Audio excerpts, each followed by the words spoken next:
Assalamualaikum warahmatullahi wabarakatuh. Halo, bertemu lagi bersama saya, Gazia, pada mata pelajaran fisika. Selanjutnya kita masuk ke materi medan magnet.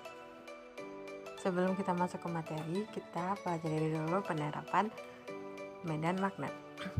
Pada kereta maglev, di mana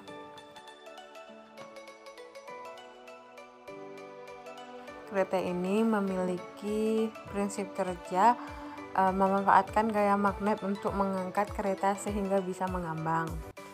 Sebelum kita mempelajari tentang magnet, kita pelajari dulu apa itu medan magnet.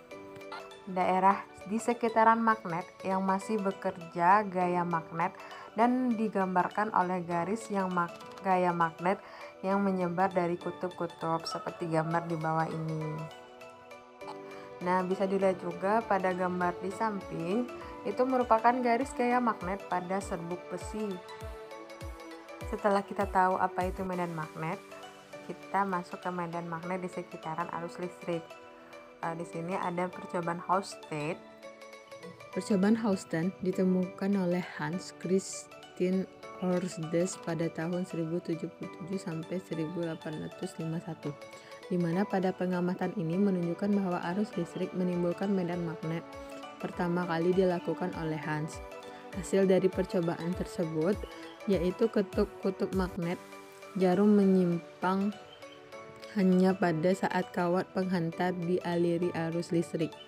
Penyimpangan jarum magnet tersebut disebabkan oleh adanya medan magnet di sekitaran arus listrik yang dapat mempengaruhi medan lainnya di sekitarnya. Selanjutnya kita akan belajar tentang induksi magnet. Induksi magnet ini adalah besar medan magnet yang dipengaruhi oleh arus listrik. Pada induksi magnet terdapat pada 4 kejadian. Yang pertama, kawat lurus. Yang kedua, kawat melingkar. Yang ketiga, solenoida. Yang keempat pada toroida. Nah, sebenarnya ini sama saja, ini kawatnya lurus dan melingkar, bisa diperhatikan pada gambar-gambar. Nah, kita bahas yang pertama yaitu induksi magnet pada kawat lurus. Pada kawat lurus berarus yang termasuk besaran vektor di sini adalah medan magnetnya atau yang dilambangkan dengan B. Selanjutnya ada I, yaitu kuat arus. Makanya di sini kita menggunakan kaidah tangan kanan, di mana ibu jari merupakan arus listrik, sementara 4 jari yang melingkar adalah medan magnetnya. Nah, A di sini adalah jarak dari titik ke titik penghantarnya. Sehingga dapat dirumuskan B sama dengan mu0 dikali I per 2pi dikali A. Dengan ketentuan B adalah induksi magnet dengan satuan Tesla, mu0 permeabilitasan vakum dengan nilai 4pi kali 10 pangkat min 7 Wb per AM. I adalah kuat arus dengan satuan ampere. R sama dengan A, yaitu ada jarak titik penghantar dengan satuan meter. Untuk aturan kaidah tangan kanan pada kawat lurus, di sini bisa dilihat lebih jelas. Itu ada ibu jari, yaitu arus listriknya. 4 jari yaitu medan magnet atau B. Sementara yang di samping itu merupakan jarak titik penghantar A atau R.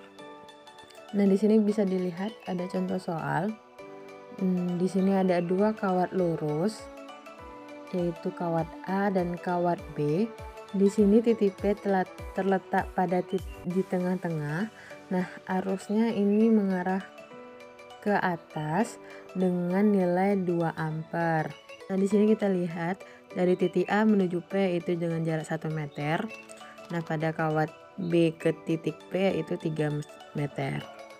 Untuk menentukan arah medan magnet, bisa kita lihat pada batang atau kawat A, arah keempat jari itu masuk ke dalam kertas, sementara pada kawat B, arah keempat jari itu menuju ke pembaca atau keluar bidang. Nah, contoh soal untuk induksi magnet kawat lurus. Sebuah kawat lurus panjang dialiri arus sebesar 3 ampere. Tentukan besar badan magnet pada jarak 3 cm dari kawat tersebut. Yang diketahui ada kuat arus, ada jarak, dan mu0. Yang ditanya yaitu medan magnetnya. Sehingga bisa dicari dengan rumus B sama dengan mu0 dikali I per 2 pi R. Kita masukkan semua angkanya sehingga didapatkanlah hasil 2 kali 10 pangkat min 5 Wb per meter kuadrat. Nah, setelah kita membahas pada kawat lurus, sekarang kita membahas induksi magnet pada kawat melingkar, di mana medan magnet dipusatkan lingkaran yaitu di titik 0 yang ada pada gambar. Nah, tadi pada kawat lurus kita menggunakan kaidah tangan kanan, di mana ibu jari itu merupakan arah arusnya dan 4 jari itu adalah medan magnetnya. Sementara pada magnet pengantarnya melingkar itu adalah kebalikannya, di mana ibu jari merupakan medan magnetnya, sementara keempat jari yaitu merupakan kuat arusnya. Sehingga dapat dirumuskan B sama dengan N dikali mu0 kali I per 2R, di mana B yaitu induksi magnet Tesla, mu0 merupakan permeabilitasi vakum dengan ketentuan 4 pi kali 10 min 7 Wb per AM, I merupakan kuat arus, R sama dengan A yaitu jari-jari lingkaran dengan satuan meter.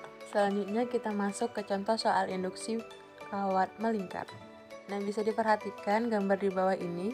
Tentukan besar induksi magnet pada titik P.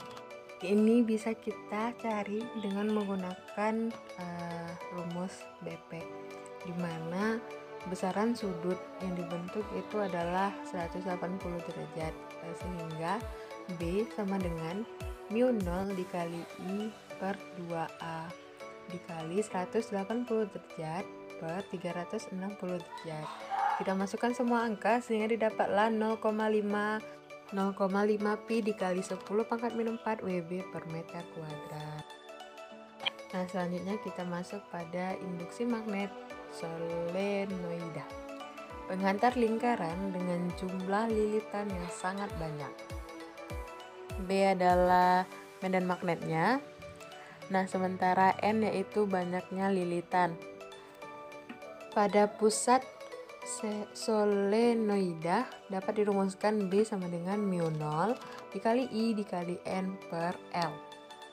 Lalu pada ujung-ujung solenoida bisa dirumuskan dengan B sama dengan mu0 dikali I dikali N per 2L, di mana N merupakan jumlah lilitan, sementara L yaitu panjang lilitan dengan satuan meter. Nah, selanjutnya kita masuk contoh soal dari solenoida. Nah, solenoida dengan panjang 50 cm dan jari-jari 2 cm dialiri arus sebesar 10.000 mA. Jika solenoida tersebut mempunyai 1000 lilitan, tentukan induksi magnet di tengah solenoida. Nah, yang diketahui ada N, I, dan L. Untuk I kita ubah dulu dengan satuan ampere dan L kita ubah ke satuan meter.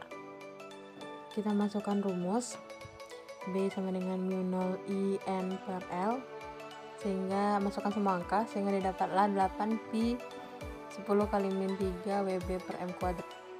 Selanjutnya kita masuk induksi magnet pada toroida. Toroida adalah sebuah solenoida yang dilengkungkan sehingga berbentuk lingkaran kumparan. Kita bisa lihat pada gambar. Nah, bisa dirumuskan pada pusat toroida B sama dengan mu0 IN per 2 pi R, di mana R merupakan R1 ditambah R2 per 2.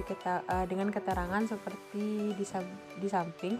bisa dibaca, yaitu N adalah jumlah lilitan, di mana R merupakan jari-jari toroida dengan satuan meter, R1 yaitu jari-jari lingkaran dalam, R2 yaitu jari-jari lingkaran luar dengan satuan M juga. Baiklah, sekian dulu pembelajaran kita hari ini. Terima kasih atas perhatiannya dan kita ketemu pada pertemuan. Assalamualaikum warahmatullahi wabarakatuh.